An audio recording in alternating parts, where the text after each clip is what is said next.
E hoje, Dr. Paulo, para nós é um prazer receber. Vamos receber ele, uma salva de palmas. Com você, doutor, a palavra. Obrigado, querido. Graça e paz. Venho aqui humildemente, não como psiquiatra não, meus queridos. Eu venho como um irmão em Cristo, servo de Deus. Sirvo na igreja presbiteriana do Jaó. Nós temos uma praça da bandeira em frente à igreja. Então, estava brincando aqui com o pastor, né, que a vantagem de sermos crentes é que em qualquer lugar a gente está em casa, né? Estamos no meio de irmãos.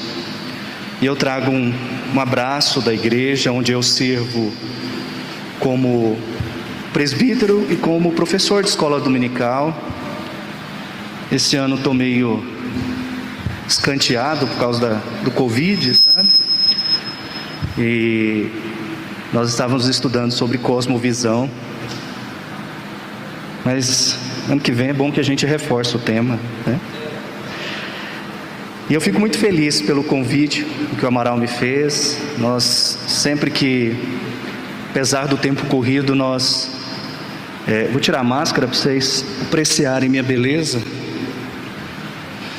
Minha modéstia também, né, querido? E o tempo é corrido, às vezes, pelas nossas rotinas, mas Deus nos agracia com alguns momentos em que podemos discutir não só assuntos pertinentes à nossa rotina profissional, mas a ótica, né, uma vez mencionada aqui a cosmovisão, né, a nossa cosmovisão cristã diante de temas às vezes tão difíceis com os quais lidamos, inclusive dentro da igreja, porque, como diz Jesus, né, Ele não pediu para que nos tirasse do mundo, mas que nos livrasse do mal. E achei muito pertinente, devorei o material, né, um excelente material, por sinal. Então, inclusive, né, apresentei para o meu pastor, falei, pastor, já tem um curso aqui esperando, né, para escola dominical. Vou dar crédito, viu, mas eu vou usar a revista. Então, aproveitem, meus irmãos, é um material muito rico, muito rico.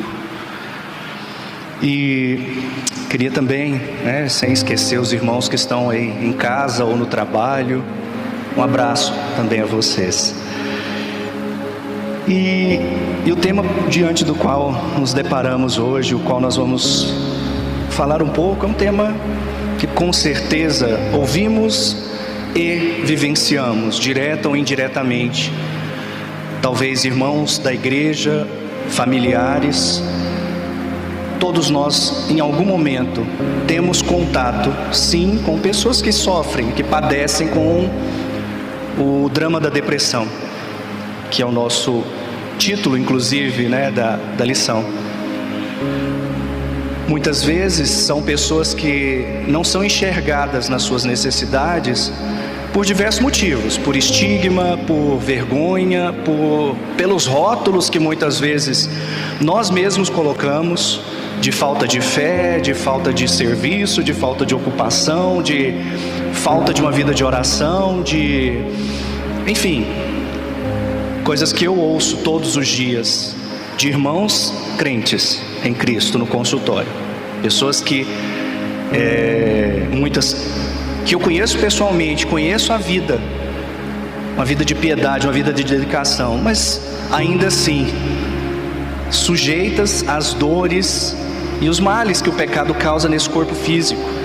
Então nós temos que ver a depressão dentro desse contexto, porque a gente não coloca esse tipo de rótulo em pessoas com diabetes, por exemplo, ou hipertensos, que são males do corpo também, mas a gente faz com a depressão, como se ela não fosse algo do corpo. E é interessante, né, lendo, eu disse, o material, que a gente, texto áureo, Salmo 42, 11a, porque está abatido a minha alma e porque te perturbas dentro de mim. Eu não sou formado, não tenho formação nenhuma no seminário, mas eu sou curioso, então eu fui atrás, né? Eu gosto de pesquisar, né? Às vezes na raça mesmo, o contexto original, a palavra original, e aí eu fui ver o significado de abatido no hebraico. Derretido, é mais ou menos essa ideia que o salmista diz: a minha alma está derretida, disforme, dissolvida, e porque te perturbas, te ruges, revolves dentro de mim, angústia. E a gente vê muito, porque, por exemplo, Davi, ele era uma pessoa muito transparente, né, nas suas dores e angústias. E aí nós queria passar alguns dados iniciais só para que a gente pudesse caminhar. Aqui está tranquilo, querido. Muito obrigado. Dados que eu fiz questão de retirar do site da Organização Mundial de Saúde, que diz o seguinte: alguns dados são muito alarmantes. A depressão é um dos transtornos mentais mais frequentes no mundo. E estima-se que cerca de 300 milhões de pessoas sofram com esse transtorno nesse momento. Nesse momento. Ao longo da vida, disse que 1 em cada 5 pessoas vai passar por depressão. Não é pouca coisa. A depressão hoje, aliás, não é de hoje, já tem uns 2 ou 3 anos, que é a principal causa de incapacidade parcial ou absoluta no mundo, seja para trabalho, seja para o exercício adequado da vida diária,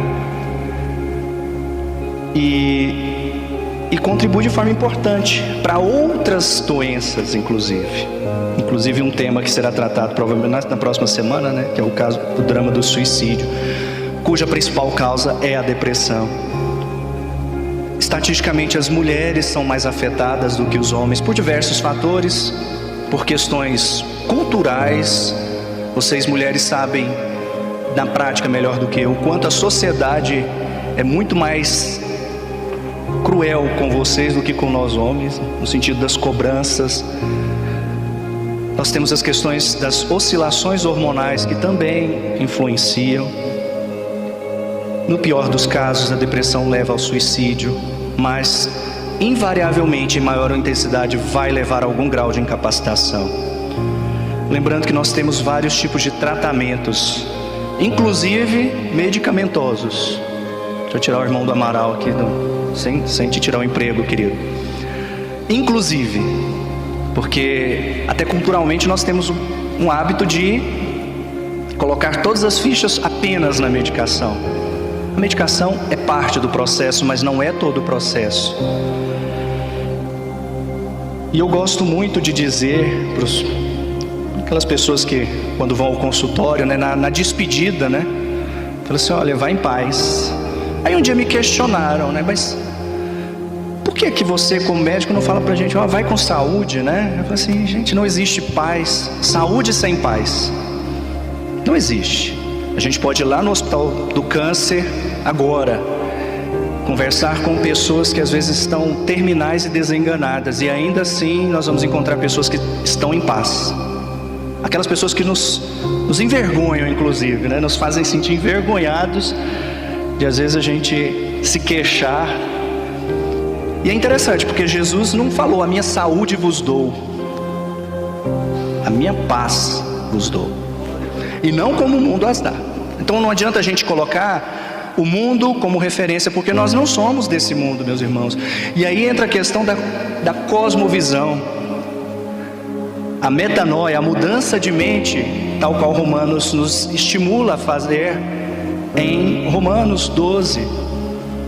Porque, embora eu, como médico, tenha que estudar e lidar e lutar contra doenças que são físicas, ainda assim, o que Deus quer transformar é o nosso espírito.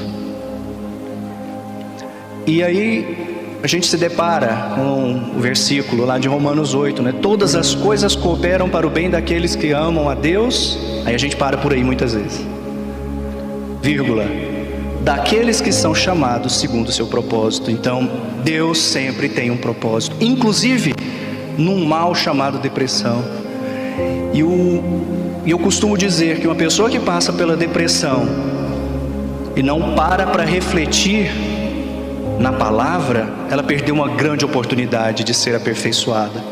Porque o que vai sobrar de nós, quando Cristo voltar, é o nosso espírito. Porque nesse corpo, nós vamos ser, o corpo vai ser ressuscitado, mas Deus vai nos dar um novo corpo.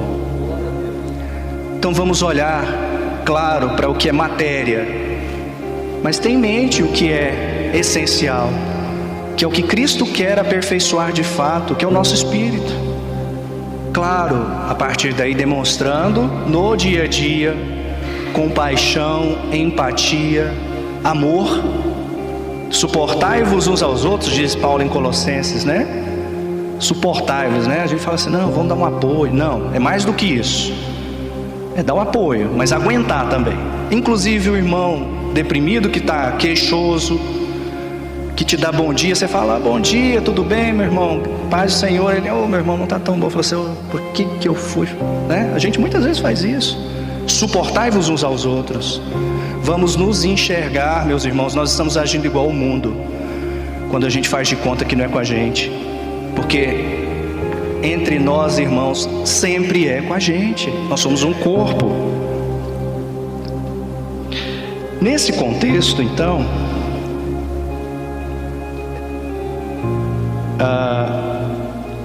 falando sobre, né, a depressão, o nosso tema em si. Então, como eu disse, cerca de 300 milhões de pessoas nesse momento. Pensa, 300 milhões é muito mais do que a população do Brasil inteira. Agora, convenhamos, com esse processo de pandemia, de isolamento social aumentado, de mortes, de temores por perder emprego, de temores por perder algum familiar, de sequelas, quantas pessoas a mais não adoeceram? Meu irmão trabalha no IML e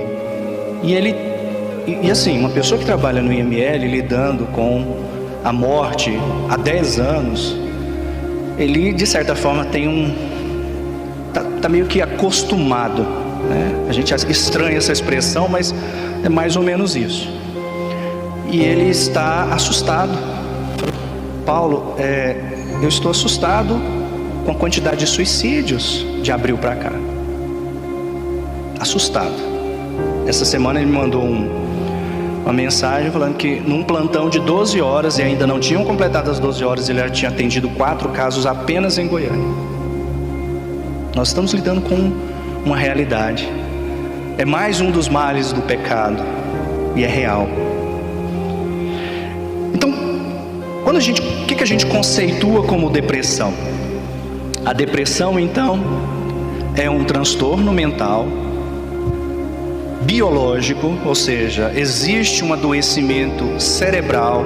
Então não é algo que não seja físico, é físico. Eu tenho uma imagem, infelizmente a gente não pôde, eu gosto muito dessa imagem porque mostra um determinado exame, a diferença entre um cérebro saudável e um cérebro deprimido. É uma doença cerebral, é físico. É claro que os sintomas vão além do que é meramente físico. Então a depressão, ela vai ter 2 sintomas que são, vamos dizer assim, essenciais para o diagnóstico. Pelo menos um deles tem que estar presente. Grande parte das vezes estão os 2. O primeiro é o humor persistente e cronicamente deprimido ou rebaixado. É aquela tristeza existencial, sabe? Viver está doendo. Abrir os olhos pela manhã e dizer, mais um dia. Não é uma tristeza comum. Não é a dor, por exemplo, de perder alguém. Isso é luto. Não é a tristeza de ter perdido um emprego do qual eu gostava. Isso é luto também. É diferente. É uma tristeza sem um motivo, desproporcional, que gera uma angústia que é existencial. E o outro sintoma é o que nós chamamos de anedonia, que seria o quê? Perder prazer ou interesse. Sabe aquilo, o mundo está cinza, não tem mais graça. Eu olho para aquela situação que eu tanto gostava e falo assim, eu não vejo graça.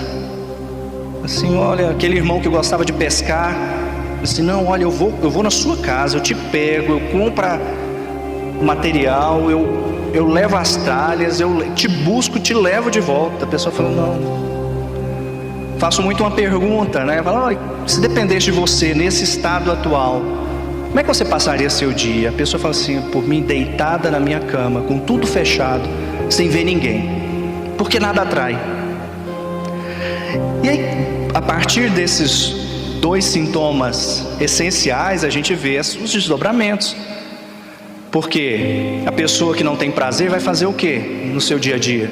Ela vai evitar situações. É o irmão que começa a faltar na igreja.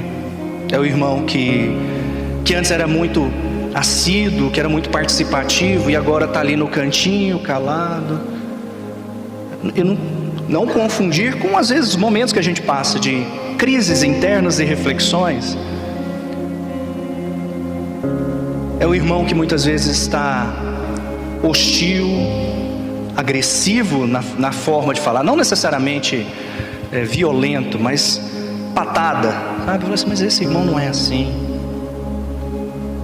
É aquela pessoa que começa a se queixar de uma forma recorrente, nada tá bom, a vida não tem graça, porque ela perdeu o prazer naquilo mesmo, naquilo que era essencial. E nisso a gente vê mães que sofrem ainda de culpa por não estar conseguindo ser mães como sempre foram, ou irmãos que não conseguem ou não têm prazer de vir prestar o culto ao Senhor, porque além de tudo ainda vem a culpa.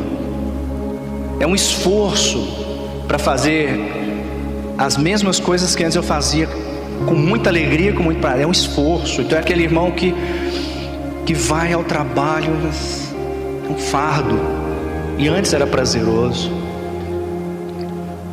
Claro que nós temos níveis de gravidade, desde esses sintomas mais leves, que ainda assim são motivo de muito sofrimento, mas que a pessoa com muito esforço ela tenta manter o mínimo das suas atividades, seja trabalho, seja a frequência aos trabalhos da igreja, seja o cuidado em casa. Mas ela pode chegar até um quadro muito grave, em que a pessoa passa dias sem se banhar, em que a pessoa deixa de comer, em que a pessoa vai pensar na morte. E as causas, elas não são apenas biológicas. Claro que existem pessoas que vão ter uma predisposição biológica, ou seja, DNA. Nós temos às vezes casos familiares, né? Assim como a gente tem familiares que, olha, na minha família tem muita gente com diabetes e eu também. Existem pessoas que vão ter algum grau de herança biológica. Não confundir isso com sina. Não existe sina em depressão. Minha mãe era deprimida, eu sou deprimido. Não. Mas nós temos também as causas psicológicas. São as vulnerabilidades que nós temos. Claro, sobretudo quando a pessoa vem de um ambiente disfuncional desde a infância. Existe uma maior vulnerabilidade emocional. A criança que vem de um ambiente de um dos pais alcoólatra, de violência, de abuso, de abandono afetivo, de traumas, não necessariamente apenas na infância, mas em qualquer momento da nossa vida em que nós nos deparamos com um mundo tão violento.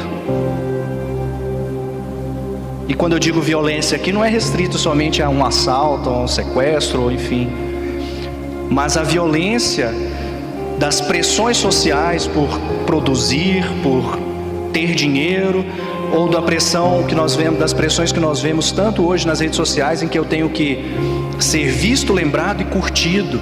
eu tenho que ser amado. Isso está trazendo tanta angústia, meus irmãos, sobretudo para os mais jovens. E nós também temos as vulnerabilidades socioambientais. O meio onde eu vivo, uma pessoa que vive num ambiente de violência e guerra, por exemplo, tem um risco aumentado em relação a uma pessoa que vive num ambiente de maior equilíbrio. E aí quando a gente vê esses montes de essas potenciais causas, nós vemos o quanto o nosso meio eclesiástico, o quanto a igreja é bênção. Porque aqui nós podemos, mediante a condução e orientação da palavra do Senhor, termos acesso à cura, meu irmão. A palavra de Deus cura. A boa palavra cura. O ouvir cura. Então nós temos um meio que o mundo não nos dá. Nós temos um lugar onde a gente pode ser transparente, porque isso é mandamento bíblico.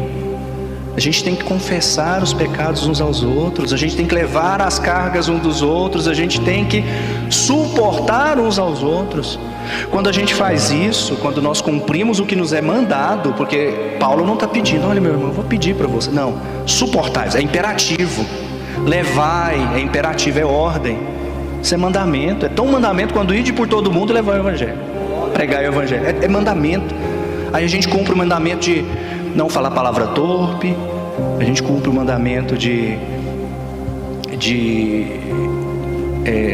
guardar o dia do Senhor, a gente cumpre mandamentos, mas esquece que são mandamentos tão válidos quanto quaisquer outros, senão a gente está invalidando a palavra, a gente está sendo seletivo.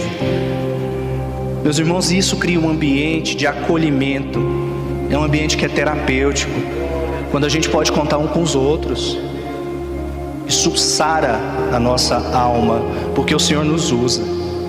O Senhor usa a sua igreja como um ambiente terapêutico. A gente não precisa, por isso que eu disse lá atrás, né? Não é, o remédio é um dos meios. E quando eu digo remédio, medicamento, né? O fármaco.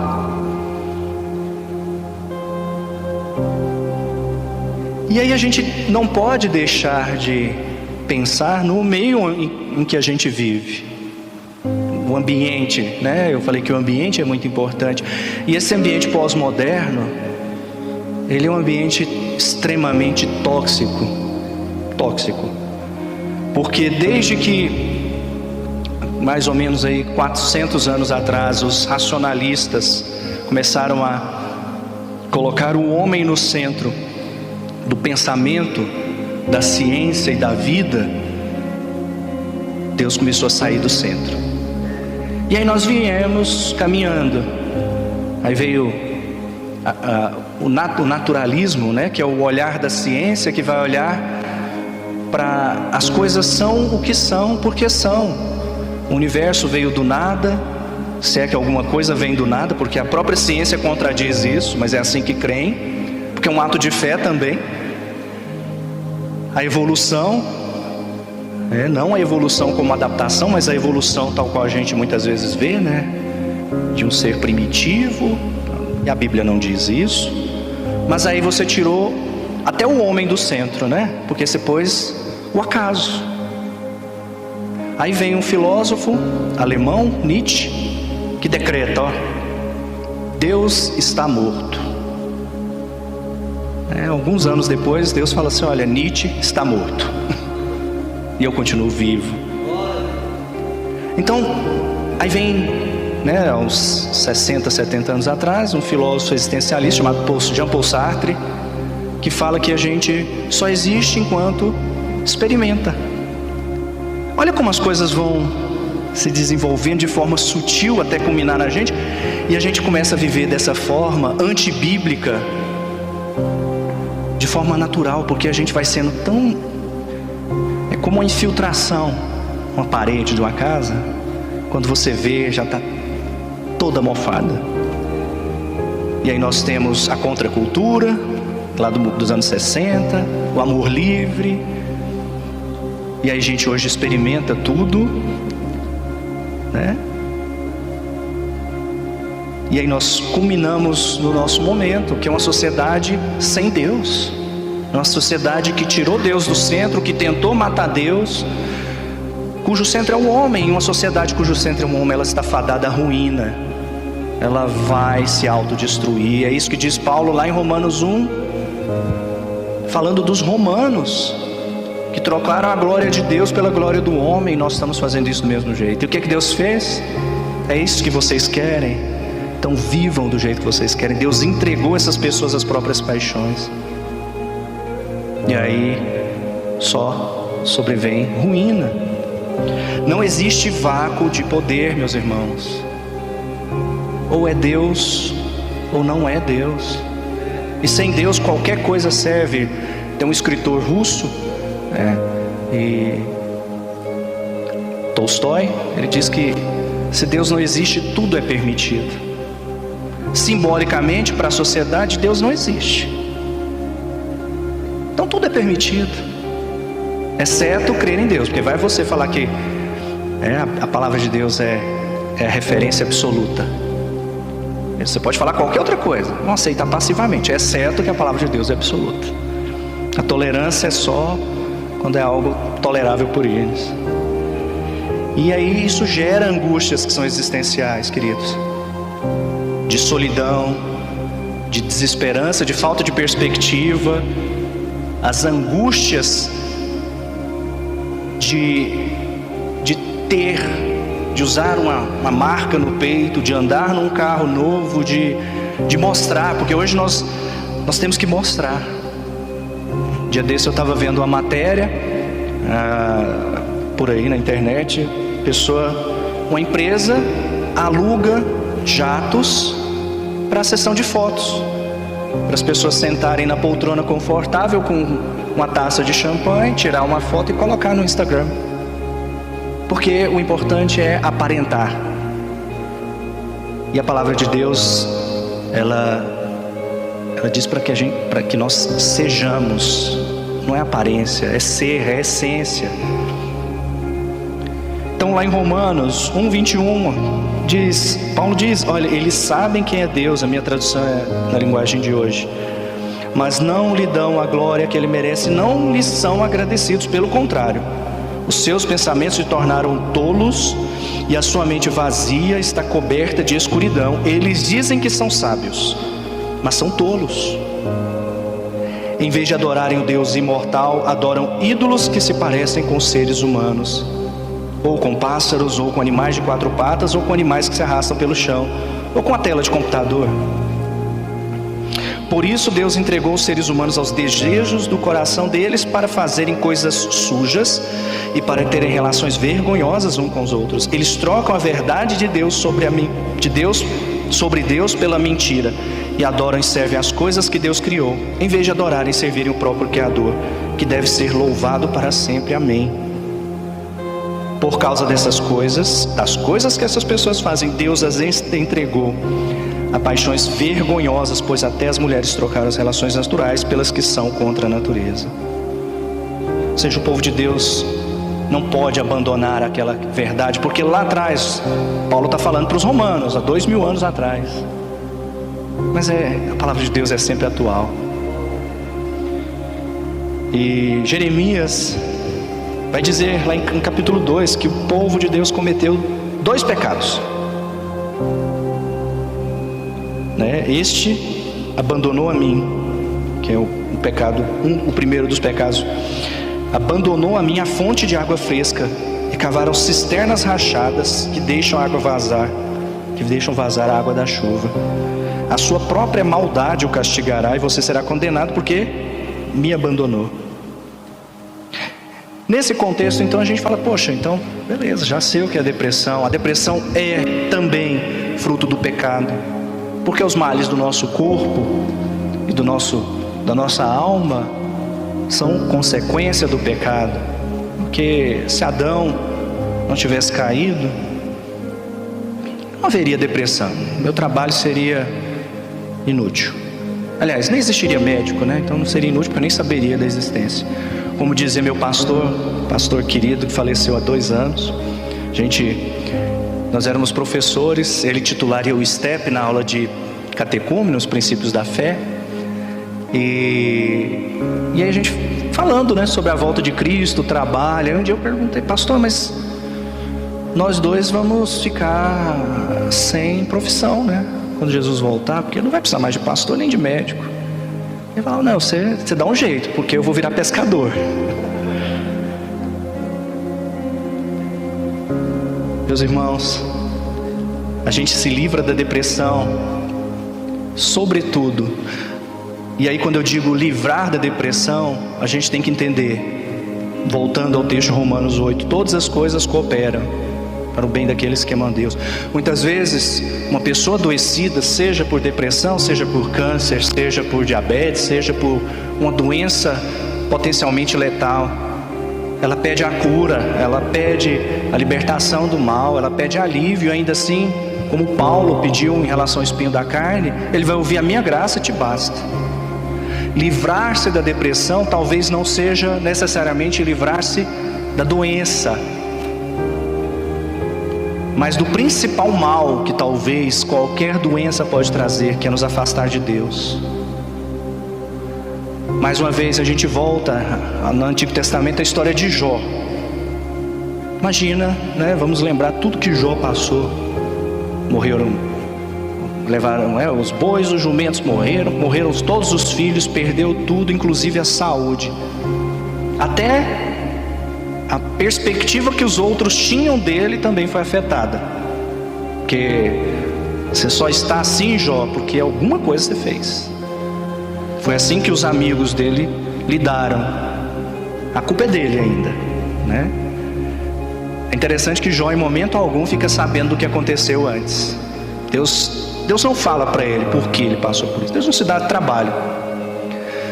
Mas Jó, em todas as suas angústias, em momento algum ele amaldiçoou Deus. Pelo contrário, tem uma frase espetacular no capítulo 9 de Jó: eu sei que o meu Redentor vive.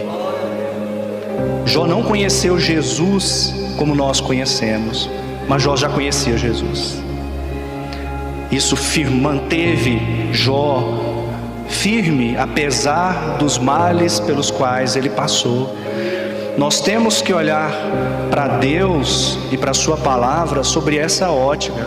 Nem sempre Deus quer que aquele adoecimento, aquele padecimento, aquele mal desapareça. Mas Deus muitas vezes vai usar mesmo o pior dos males para te aperfeiçoar espiritualmente, meus irmãos, porque no final é o que vai importar. Nós temos que estar firmes na rocha. Jó esteve firme na rocha. Jó falou um monte de coisa, amaldiçoou o dia que ele nasceu. Falou assim: ó, maldito seja o dia em que falou: olha, nasceu um menino. Mas ele cria que o Redentor dele estava vivo. Nós temos que crer que os milagres de Deus são sobrenaturais, mas Deus também tem os milagres naturais. Deus usa uma quimioterapia de forma milagrosa para cuidar de um câncer. Deus usa de uma medicação de forma milagrosa para tratar uma depressão. Deus usa de irmãos piedosos e tementes, sob a ação do Espírito Santo, para curar as enfermidades da nossa alma.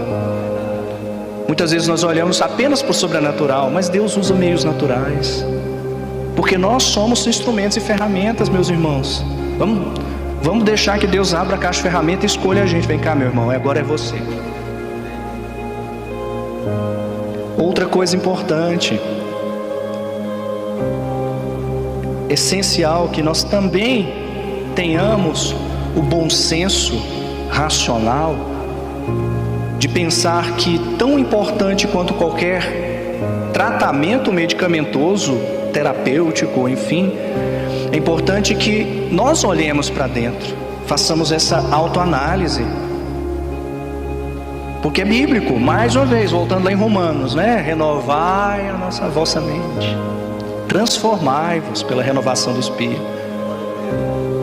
nós temos que fazer uma autoanálise. Porque se, mesmo passando pelo vale da sombra da morte, sabendo que Deus está com a gente, se a gente ainda assim não se apega nas verdades bíblicas, e apesar das experiências para crescer na palavra de Deus, a gente perdeu uma oportunidade. E é importante então a mudança da perspectiva espiritual, corrigir rumos, corrigir direcionamentos. É importante também buscar informações, boas informações, porque senão a gente corre o risco de entrar na internet com dor de cabeça, pesquisar lá causa de dor de cabeça e descobrir, entre aspas aqui, que tem um tumor no cérebro, né? Aí foi pronto, agora eu vou morrer. Não, buscar boas fontes, buscar bons profissionais, buscar bons conselheiros, buscar os seus líderes espirituais, pastores, presbíteros, irmãos de fé, bons terapeutas, bons livros. E hoje só não estuda quem não quer, meus irmãos, porque acesso nós temos, isso já não é mais desculpa. Salmo 40:17: eu sou pobre e necessitado, mas tu, Senhor, cuida de mim. Tu és a minha ajuda e o meu libertador, não te demores em me socorrer. Salmo 27:10, olha que maravilha, meus irmãos: ainda que o meu pai e minha mãe me abandonem, o Senhor cuidará de mim. O Senhor é meu pastor, nada me faltará. Ou uma outra tradução: eu tenho mais do que eu preciso, eu tenho tudo o que eu preciso, nada me falta. Eleva os meus olhos para os montes, de onde me virá o socorro? Meu socorro vem do Senhor. Não é um Senhor qualquer, fez o céu e a terra. Oh, meus irmãos, isso nos acalenta, isso tem que trazer esperança. Quero trazer à memória aquilo que me traz esperança. As misericórdias do Senhor são a causa de não sermos consumidos. O diagnóstico e a terapia dentro desse contexto é muito importante, porque assim, às vezes a pessoa está passando por um luto. Luto não é depressão. Luto é um momento doloroso e necessário para que a gente feche feridas acerca de perdas, cresça e siga em frente. Mas a gente muitas vezes quer medicalizar a vida, ou seja, vamos tomar remédio para tudo, até porque não precisa. Quem não vive perdas não amadurece. É claro que existem em algumas situações pessoas que passam por lutos, por perdas, e que como a gente lá atrás disse, às vezes vulnerabilidades emocionais, de ambiente ou genéticas vão evoluir para uma depressão. Mas é muito importante então que nós tenhamos um diagnóstico adequado, porque nós vamos medicar tudo se a gente não for criterioso. E olha, a terapia, e aqui quando eu digo terapia eu vou mudar um pouquinho, as terapias, né? A gente pensa na terapia só profissional, psicólogo, psicoterapeuta. As terapias, aquilo que eu falei, né? A palavra de Deus, que é medicina, a boa palavra, o ouvir o irmão, os bons conselheiros, o interceder, o caminhar junto, o chorar junto, isso é terapia. Remédio não é só uma pílula. Remédio é congregar, remédio é cantar, apesar de, às vezes naquele dia, falar assim, eu não estou com a menor vontade. Porque a gente, nessa circunstância, a gente tem que se esforçar, por mais difícil que seja, para manter aquilo que nos faz bem. E existe uma estatística que diz que em torno de entre 60% e 80% dos problemas físicos são decorrentes de enfermidades ou problemas psíquicos. Quantos aqui já não passaram ou já não ouviram a expressão, né, a gastrite nervosa? Gente, a gastrite nervosa, que vai lá, faz exame, faz biópsia, faz toda uma avaliação, olha, tem uma inflamação aí, leve. Mas de onde é que vem isso? A vida de estresse, aquela dor de cabeça, né? Nossa, não tem sinusite, não tem um tumor no cérebro que o Google diz que tinha, nada disso, mas tá lá. as fibromialgias, né, as dores que parece que passou um caminhão por cima todo dia, vai e volta. Os outros problemas, o estresse, a gente está vivenciando agora uma situação altamente estressante, né? Ficar quieto em casa, de não poder fazer as coisas. Olha a igreja, tenho certeza que essa igreja é numa situação que, fora desse contexto, é uma igreja que é uma bênção, né? Continua sendo, meus irmãos. Mas quantos irmãos não podem estar aqui? Estão privados. Isso gera estresse, de não poder ver um familiar, de não poder fazer uma viagem. E nós estamos submetidos. É importante o autoexame. E quando eu digo autoexame, não no sentido do diagnóstico, mas o autoexame biblicamente dirigido. Poxa, eu não estou legal. Vai dar vontade de desistir de tudo, de largar a mão de tudo, Peraí, esse sou eu pensando. O que é que Deus pensa? O que é que Deus diz? Palavra de Deus. Vamos ao nosso farol, né? Lâmpada para os meus pés é a tua palavra e luz para o meu caminho. Inclusive na hora da dor, porque a gente, né, lembra muito na hora das promessas, mas na hora da dor Deus também faz promessas. E promessas mais gloriosas do que na hora da alegria. Nós temos também um risco de cair numa semi-verdade, né? Não é uma mentira absoluta, que começou lá em Freud, quando ele coloca a culpa apenas nas circunstâncias e tira das pessoas. Não existe culpa, não existe pecado, não carrega culpas, né? Segue em frente, resolve isso. Então a gente começa a olhar só para as circunstâncias. Como eu disse, eu digo que é uma verdade parcial, por quê? Porque existem sim culpas que estão relacionadas às circunstâncias. Mas o pecado, infelizmente, ele está ali martelando o nosso corpo, nossa mente.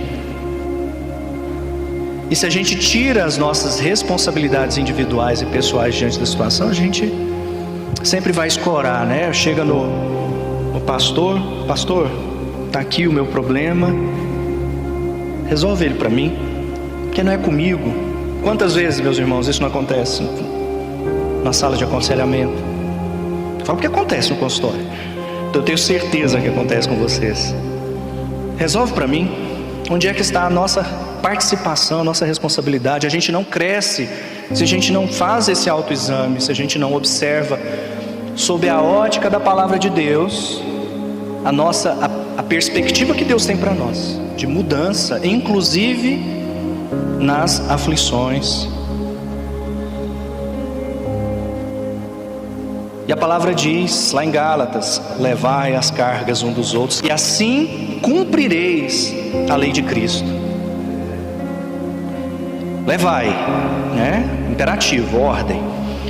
Colossenses 3, 12 e 14: revesti-vos, pois, como eleitos de Deus, santos e amados, de entranhas de misericórdia, de benignidade, humildade, mansidão, longanimidade, suportando-vos uns aos outros. Aqui é suportando no sentido de aguentar mesmo.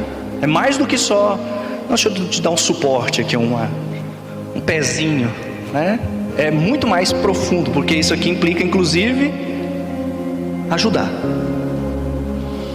E perdoando-vos uns aos outros, se alguém tiver queixa um contra o outro, assim como Cristo os perdoou, assim fazei vós também, porque Cristo nos suportou.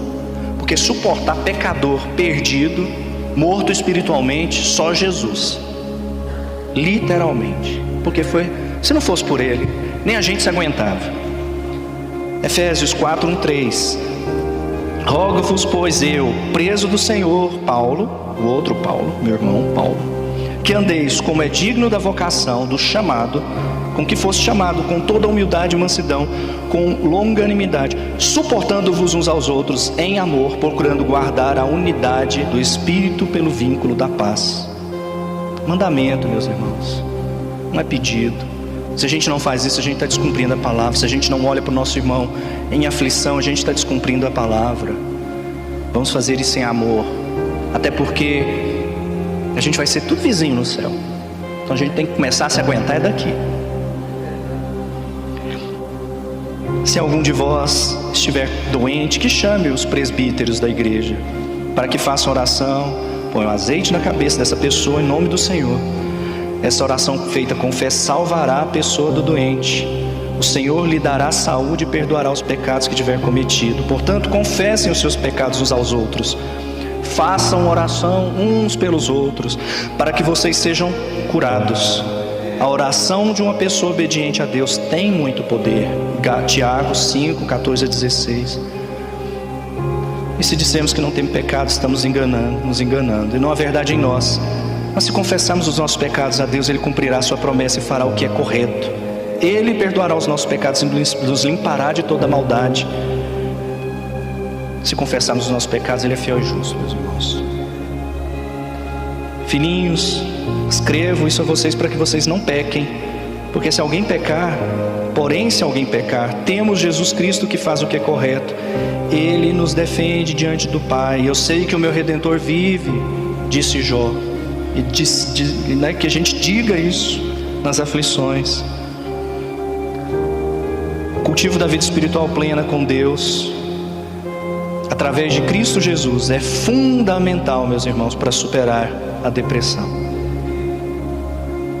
Não usem ou não usemos, eu desejo sinceramente que nenhum de nós nunca tenha que usar, mas usar medicamentos como muleta, ou pior, a própria depressão como muleta. Qualquer que seja o tipo de tratamento a ser adotado, é a busca por Deus, é o cultivo de uma vida espiritual plena, de uma vida íntima, assim como nós temos vários exemplos. Elias viu tudo o que ele viu quando desceu o fogo do céu. Queimou o altar, queimou a oferenda, lambeu a água, queimou a oferta dos outros profetas. Bastou Jezabel dar um passo fora, ele saiu correndo, entrou numa caverna, olhou a plantinha que morria e ficou eu queria morrer, não está legal. É interessante, né, como Deus às vezes tem uma terapia pouco ortodoxa, né? Deus manda um anjo, Deus fala com ele, o anjo vai vir, você vai comer porque você vai andar. Deus não passa a mão, não. E o prêmio que Deus deu para ele que pediu a morte foi qual? Não morrer. O homem que pediu a morte está vivo até hoje. É o segundo homem mais velho do mundo, depois de Enoque. Olha que bênção, meus irmãos. Às vezes Deus escreve certo por linhas tortas, como diz o ditado, né? Deus sempre vai escrever certo. E Ele sempre vai abençoar, porque Elias, depois disso, abençoou. E continua abençoando. Tanto que quando Jesus foi mostrar como ele era a referência e o cumprimento das Escrituras, Elias estava lá na transfiguração. Olha, a lei, Moisés, e os profetas, Elias. Um homem que pediu a morte. Jó, que creu em Deus, apesar das circunstâncias. Paulo, que tinha um espinho na carne, não a depressão, mas tinha um espinho que clamou, e Deus falou assim: a minha graça é o bastante, não vou tirar isso de você. Mas Paulo louvou a Deus assim mesmo. Nós temos um exemplo, né? A gente até conversou, né? Um pastor do século retrasado, Charles Spurgeon. Na época o pessoal apelidou carinhosamente o príncipe dos pregadores. Tamanha a ação de Deus através daquele homem. E é um homem que passou, ele e a esposa, por aflições da depressão. Numa época que não tinha remédio, não tinha Eurofarma lá para ajudar. E ainda assim é um homem que creu, testemunhou e trabalhou, mesmo contra as próprias vontades, de momentos em que ele não tinha forças. Meus irmãos, eu sei que o meu Redentor vive, e essa tem que ser a nossa referência. Porque medicação, ela é importante. E aí, falando da medicação agora como médico, né? Então, o propósito do tratamento nunca é deixar a pessoa dopada, bêbada, lesada, fazendo coisa sem ler, falando coisa sem saber, ou viciada em remédio, viu, meus irmãos? Os filmes geralmente, quando lidam com o psiquiatra, geralmente são bons filmes, mas não fazem muito a nossa fama, né? Aliás, tocam o terror, né? Então, assim, psiquiatra não é muito normal. A gente toma os remedinhos para ficar mais ou menos normal, viu, meus irmãos? Mas o que nos torna abençoados é a graça de Deus. E a medicação, quando Deus nos abençoa, a mim como médico e aquele que me procura, ou aquele que busca o tratamento, Deus usa também a medicação. É um milagre natural. Deus usa. Deus usa a boa terapia para lidar com feridas abertas. Muitas vezes a gente não vai encontrar, às vezes, alguém que tenha a experiência ou a capacitação dentro da igreja. Algumas vezes isso pode não acontecer, mas nós temos bons profissionais, nós temos bons psicólogos cristãos. E como eu disse, nós temos remédios. Louvar a Deus, orar, estar entre irmãos. Ó, quão bom e agradável é viverem unidos os irmãos. A Bíblia, lá no Salmo, não fala que é só na hora da alegria, não. Claro que é um cântico de romagem, mas na romagem tinha gente angustiada, tinha gente feliz, tinha gente cumprindo votos, tinha gente pedindo promessas, tinha gente pedindo por misericórdia. E a busca por outras soluções que não aquilo que está alicerçado na palavra de Deus, não apenas não resolve o problema, mas agrava. Porque o homem sem Deus é um homem morto, independente de estar doente ou não. Vamos orar? Pai Santo, muito obrigado, Pai. Obrigado pela sua palavra. Obrigado pelo teu Espírito que habita em nós. Pelo teu Espírito, Pai, que abre os nossos corações de entendimento, Pai, de modo a compreendermos a verdade que o Senhor quer transmitir a nós. Senhor, obrigado, porque o Senhor não muda, a sua palavra não muda e não precisa de ser atualizada, Pai. Sua palavra é perene, ela é constante, porque o Senhor é constante, Deus, e o Senhor diz: eis que estou convosco todos os dias. O Senhor virá em nosso socorro, o Senhor não nos abandona, Pai. São promessas, Pai, que nós temos que nos agarrar, que nós temos que nos amarrar a ela, que nós temos que cravar as nossas unhas, Pai, de modo a que tenhamos paz, porque essa é a paz que o Senhor Jesus nos deu e a qual nós devemos nos apropriar, Senhor. Conduza-nos, Deus, nos momentos de alegria e nos momentos de aflição, que olhemos para o Senhor e possamos dizer como Jó: eu sei que o meu Redentor vive. Te louvamos, Pai. Te louvamos porque só o Senhor é bendito, eterno, amoroso, bondoso.